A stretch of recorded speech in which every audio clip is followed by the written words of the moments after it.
MBC 1라디오 최경영의 최강시사와 함께하고 계십니다. 네, 검찰 수사권 조정에 대한 헌법재판소 결정 두고 여야 공방이 계속 이어지고 있는데요. 법사위 소속이십니다. 국민의힘 장도경 의원 나와 계십니다. 안녕하세요. 안녕하세요. 예, 원내대변인이시기도 하셔서 적임자이신 것 같습니다. 어제 법사위가 열렸고 한동훈 장관과 날선 공방이 계속 이어졌었는데 분위기는 냉랭했습니까? 냉랭하다고 표현해야 될지 네. 뜨거웠다고 표현해야 될지 모르겠습니다. 뜨거웠습니까? 여야끼리는 냉랭하고 전체적인 분위기는 뜨거웠다고 말씀드려야 될 것 같습니다. 예. 지금 헌재 결정에 관해서 받아들이지 못하겠다. 국민의힘은 그건가요? 아니면 그렇습니다. 예.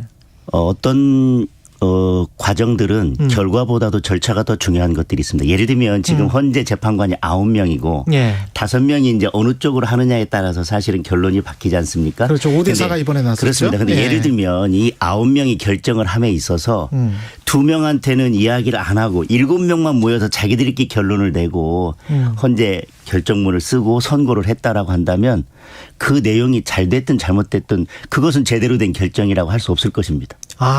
예를 들면 9명이 전부 다 모여서 같이 합의를 하고 거기서 결론을 도출하는 게 맞죠.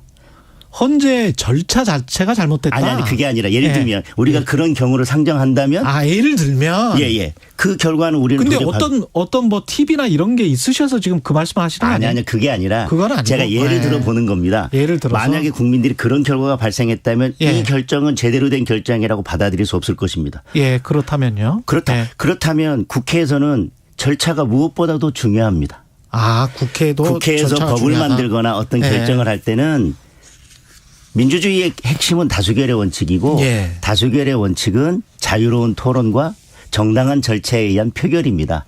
그 과정이 잘못되면 그 어떤 결과도 받아들일 수가 없는 것입니다.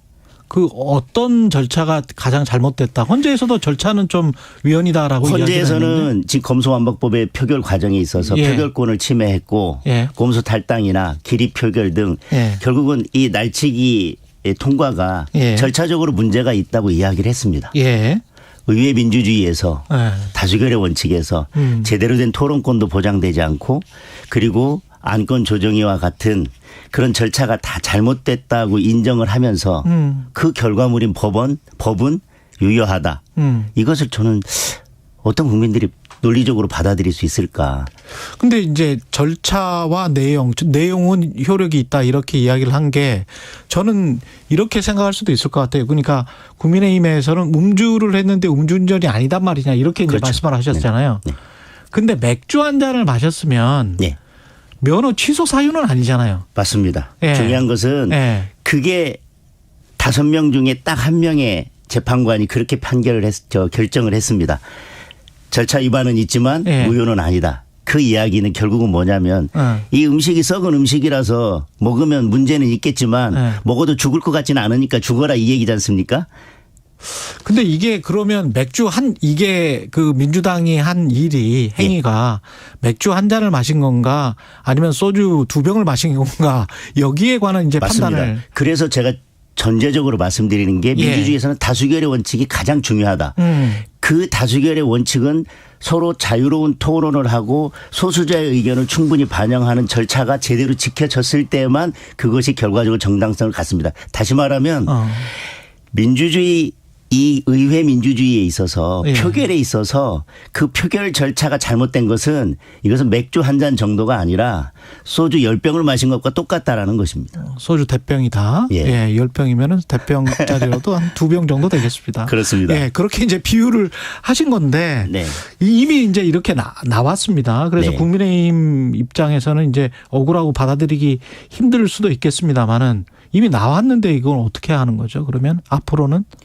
저희들이 이제 이 법안이 유효하다고 하는 것에 대해서 다툴 수 있는 방법은 없습니다. 헌법재판소는 관심이기 때문에 다만 지금 앞으로 남아있는 문제들이 지금 이렇게 안건 조정위를 무력화시키고 꼼수 탈당을 하고 이와 같은 절차들은 잘못됐다라고 헌재가 인정을 했습니다. 그렇다면 이제는 국회 스스로 자정 능력을 가지고 그와 같은 행태들은 반복하지 않아야 됩니다. 그런데 여전히 그와 같은 것들은 반복되고 있습니다. 즉 양국관리법, 방송법, 노란봉투법 여러 법안들에 있어서 민영배 의원이나 윤미향 의원이나 사실상은 민주당 의원이나 마찬가지지만 무소속 의원으로 있는 의원들을 안건 조정위에 넣어서 계속해서 안건 조정이라고 하는 것은 여야가 소수당과 다수당이 좀 수기 과정을 거치라고 했는데 뭐 안건 조정이 그날 구성하고 뭐 7분 10분 만에 그냥 다 통과시켜 버리고 이런 행태들이 계속 반복되고 있습니다. 제대로 된 토론도 없이. 민주당은 그렇게 이야기를 한단 말이죠. 우리가 입법해서 국회에서 그래도 전체 표결을 해가지고 이제 통과를 시킨 건데 네. 통과를 시키고 났더니 시행령을 통해서 다 복원시켜 놨더라. 검찰 네. 수사권을. 네. 시행령으로 오히려 지금 처리해야 되는 거 아니냐 이렇게 지금 주장을 한단 지금 검수완박법이 어떻게 돼 있냐면 예. 부패범죄, 경제범죄 등 대통령으로 정하는 중요범죄라고 되어 있습니다. 예. 원래는 법이 어떻게 되어 있었냐면 부패범죄, 경제범죄 중 예. 대통령으로 맞습니다. 정하는 중요범죄. 예. 자, 과일, 채소 중에서 대통령으로 정하는 과일과 채소. 과일 그러니까 대통령으로 정하는 음식 예. 이러면 예. 과일과 채소 중에서 하나만 예. 뭐든 그리고 근데 과일, 채소 등 대통령령으로 정하는 음식이면 예. 과일, 채소 뭐 아니면 다른 고기 예. 이게 충분히 가능한 거지 않습니까? 법은 가라고 돼 있는데 예. 자꾸 정부나 국민들한테 이걸 나로 읽으라고 나로 해석하라고 강요하고 있는 것이 지금 민주당입니다. 근데 지금 말씀하셨지만 과일, 채소 등이면 과일과 채소와 비슷한 게 나와야 될 텐데 고기는 영판 다른 게 나왔으니까 이거는 법의 취지에 훼손하는 거 아니냐는 게 아마. 부패범죄, 경제범죄 등 중요범죄입니다. 예. 그러니까 중요범죄라고 하는 것은 어떤 것이 중요범죄인지는 그것은 대통령령으로 정하도록 돼 있고 그것이 법의 위임 범위를 벗어난다면 그것이 법에 위반됐는지는 최종적으로 대법원이 판단하게 되어 있습니다. 알겠습니다. 예. 지금 뭐 이거는 앞으로도 그냥 이대로 그냥 갈 가능성이 높겠습니다. 그러면 시행령 그대로 돼서 그걸 민주당도 원상복귀를 시킬 수 있는 어떤 법적으로 뭔가 또 민주당이 할까요? 지금 절차적인 문제들에 대해서만 네. 사실 헌법재판소 결정을 했고 헌법재판소도 명확한 입장을 밝혔습니다. 네. 이번 결정은 법과 시행령과의 관계 그래서 그것이 시행령이 법의 위임 범위를 벗어났느냐 이런 문제에 대해서는 판단하지 않은 것이라고 밝혔기 때문에 그렇죠. 네. 사실 그 부분은 여전히 과제로 남겨져 있는 것이고 여야가 예, 다만 헌재에서 분명히 이런 절차적인 위법, 꼼수 탈당이나 이런 안건 조정이 운영은 잘못됐다고 했는데 예. 계속해서 이걸 반복하는 것이 과연 맞느냐라고 하는 것이고 더군다나 지금 계속해서 이런 것들이 반복되더라도 헌재가 법은 유효하다고 한다면 예. 내년에 총선에 의해서 다수당이 또 바뀌더라도 그 또 바뀐 다수당에 의해서 이런 행태가 반복돼도 국민들은 그걸 지켜볼 수밖에 없고 법은 유효하다고 하는 이 결정 때문에 그런 모든 절차 위법의 행위들에 대해서 면죄부가 발부된 것이나 마찬가지죠. 그렇군요. 지금 국민의힘에서는 민주당이 시행령 원상복구 관련해서 계속 요구하고 있는 것 이거를 이재명 대표에 대한 비리덮기 용도다. 이렇게 생각을 하시는 겁니까?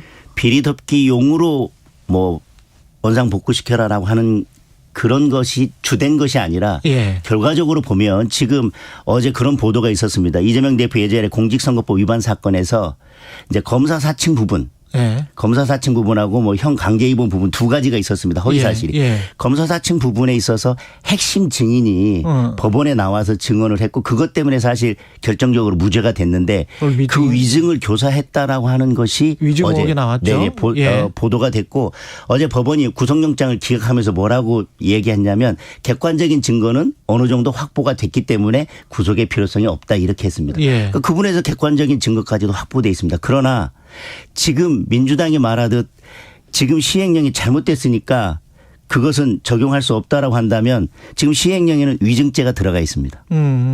위증죄가 들어가 있는데 이 시행령이 잘못됐다고 하면 지금 이재명 대표의 그런 사건에 대해 수사를 할 수가 없는 것입니다.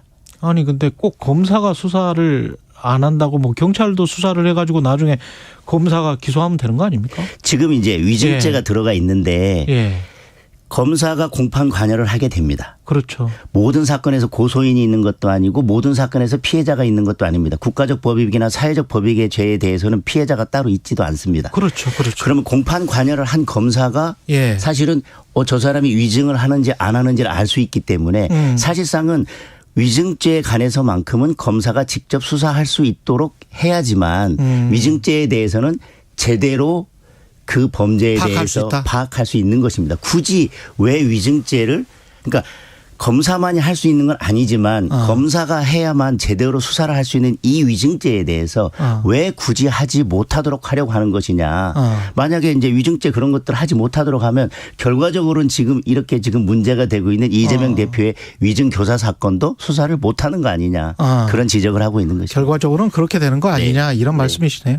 근데 어제 권은희 의원이 최강시사 나와가지고 이 수사준칙 개정안을 지금 법무부가 마련하고 있는데 이게 국회 입법을 거스르는 방향이 맞고 개정안 초안은 만약에 이게 확정이 되면 장관도 탄핵 소추 사유가 될 수 있다. 이렇게 주장을 하던데요. 어떻게 보십니까? 아까 말씀드렸지만 예.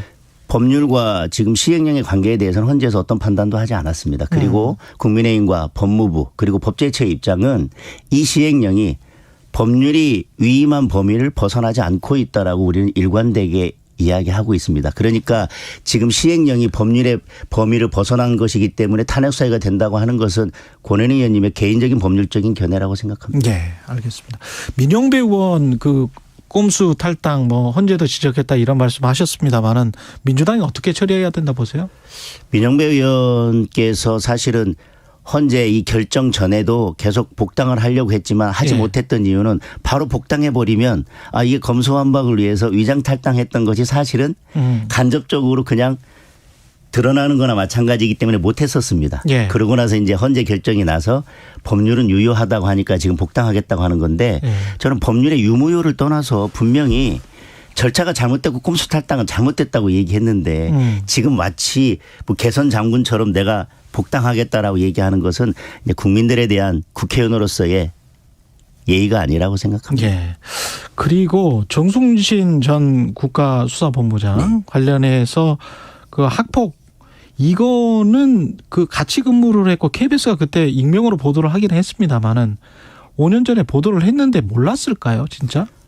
어제 한동훈 장관은 법사에 나와서 그 부분은 이제 알지 못했고 시스템에 약간 문제가 있는 것 같다라고 얘기했고 결국은 알지 못했기 때문에 이것이 알려진 다음에 즉각 대통령도 조치를 한 거 아니냐? 조치를 한 거 아니냐라고 하는 입장을 밝혔기 때문에 현재로서는 뭐 알지 못했다라고 하는 법무부의 입장을 받아들일 수밖에 없는 게 아니냐. 다만 인사 시스템에 문제가 있다는 것은 드러났기 때문에 그에 대한 보완은 필요할 것 같습니다. 장동혁 국민의힘 의원이었습니다. 고맙습니다.